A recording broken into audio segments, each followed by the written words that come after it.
আচ্ছা, এখানে যারা আমরা এসেছি, আমার কথা শেষ, আর বেশি বাকি নাই, এই তো এখনই শেষ হয়ে যাবে। আমরা তো মনে হয় সবাই মধ্যবিত্ত পরিবারের সন্তান। হ্যাঁ, আমিও মধ্যবিত্ত পরিবারের সন্তান, আমরা সবাই। আমি একটা ওয়াজে বলেছিলাম, তোমাদের হয়তো মনে আছে, মধ্যবিত্ত পরিবারের সন্তান মানেই হচ্ছে একটা ব্র্যান্ড।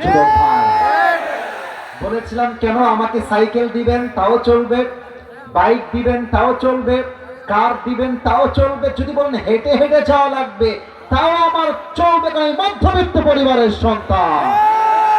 আপনি আমাকে ভাত দিবেন, আলু ভর্তা দিবেন, চলবে।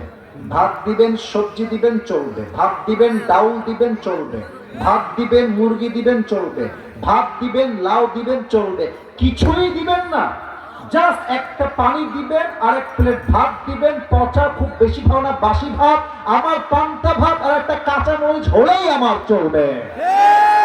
আমি বড়লোক ঘরের খেয়ে পড়ে বড় হওয়া ব্রয়লার মুরগি না, আমি মধ্যবিত্ত পরিবারের সন্তান, আমি কঠোর পরিশ্রমী খেটে খাওয়া সন্তান। আমি তো বলবেন যে হুজুরে কেন বললেন, কারণের শেষ কথা বলে দিচ্ছি, এটাই শেষ কথা, এরপরে আর একটা কথা হবে না। এক লোকের একটা ছাগল ছিল আর একটা গাধা ছিল। বলেন না সবাই, একটা ছাগল আর কি ছিল? এই তো উত্তর পেয়েছি, ছাগল আর। তো একদিন গাধা, এটাই শেষ কথা, কিন্তু শেষ ভালো, যার সব ভালো তার মনোযোগ দিয়ে শুনবেন, শিক্ষা আছে। গাধাকে একদিন ছাগল ডাক দিয়ে বলছে, আই রে গাধা, তুই শালা আসলেই একটা গাধা, তুই আসলে একটা গাধা রে। তো গাধার মন খারাপ, বলছে, বন্ধু আমি তো গাধাই, সবাই জানে আমি একটা গাধা, তো তুই আবার আমাকে গাধা বলে গালি দিস কেন, সমস্যা কি তো? ছাগল ডাক দিয়ে বলছে, গাধার বাচ্চা গাধা, দেখ না, তোকে মালিক তো ভালোই বাসে না, তোকে তো কোনো খাবারই দেয় না, আমাকে সকালেও খাওয়ায়, দুপুরেও খাওয়ায়, রাতেও খাওয়ায়, কত কিছু খাওয়ায়, বিস্কুট দেয়, কত খাবার খাবার খাবার, তোকে সুযোগ পাইলে খালি থাপ্পড় দেয়। তো গাধা বলেছে, বন্ধু তুমি কথা আসলে ঠিকই বলেছ।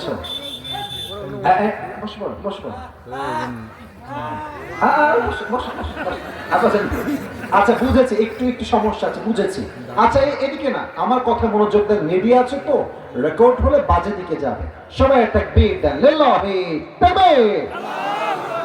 গাধা বলছে, বন্ধু তুমি কথা ঠিকই বলেছো, মালিক তোমারে বড্ড ভালোবাসে, বাট বন্ধু তুমি কি কখনো ভেবেছো যে মালিক তোমাকে হঠাৎ করে এত ভালো কেন বাসে? বলছে, না তা তো জানি না বন্ধু।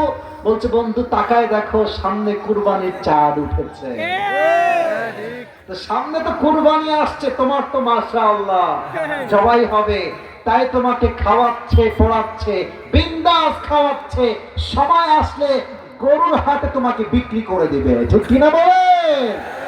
এখন কথা হচ্ছে, আমি মুসলমান ঘরের সন্তান, আমার বাসায় অভাব, টাকা নাই, গাড়ি নাই, বাড়ি নাই, ব্যবসায় বরকত নাই, আর হিন্দু ঘরের ছেলে, কাফেরের ছেলে BMW তে আছে, মার্সিডিজ ব্র্যান্ড চালায়, R15 চালায়, বিশাল লম্বা বাসা, ঢাকায় ফ্ল্যাট, গুলশানে ফ্ল্যাট। আল্লাহ বলছে, বান্দা ওকে দেখে হতাশ হয়েও না, ও মরলেই ওর খেলা শেষ। আর তোমাকে আল্লাহ আমি দেই নাই, তুমি ধৈর্যশীল হয়ে যাও। এবার আমার এলান শোনো, ইন্নামা ইউওয়াফাস সাবিরুনা আজরাহুম বিগাইরি হিসাব। যেই বান্দা কষ্টে দুঃখে মুসলমান ঘরের সন্তান হয়ে সব সময় ধৈর্য ধারণ করবে, আমি আল্লাহ তাকে বিনা হিসাবে জান্নাত দান করব। সুবহানাল্লাহ। এবার সবাই দুই হাত তোলেন, সবাই দুই হাত তোলেন। আমি আগে দোয়া করে দিই, আল্লাহ সবাইকে আমল করার তৌফিক দান করুন। সবাই পড়েন আমিন। সবাই দুই হাত উপরে রাখেন, সবাই ডানে বামের সামনে, সবাই সবাই একটা কাশি দেন,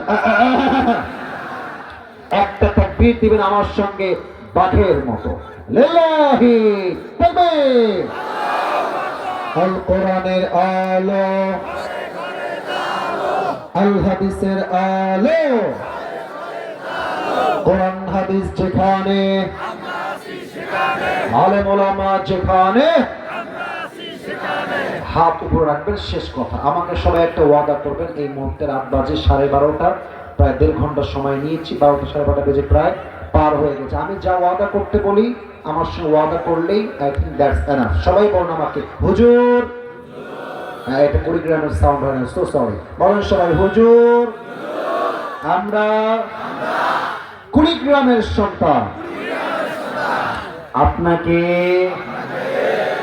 ওয়াদা দিলাম আমরা যেহেতু 1.5 ঘন্টার বেশি বসে বসে ওয়াজ শুনেছি, এটা আমাদের ওয়াদা, আমরা কেউ দোয়া না করে, হাত দেখেন সবাই যেমনি বলবো তেমনি, উঠে যাব না।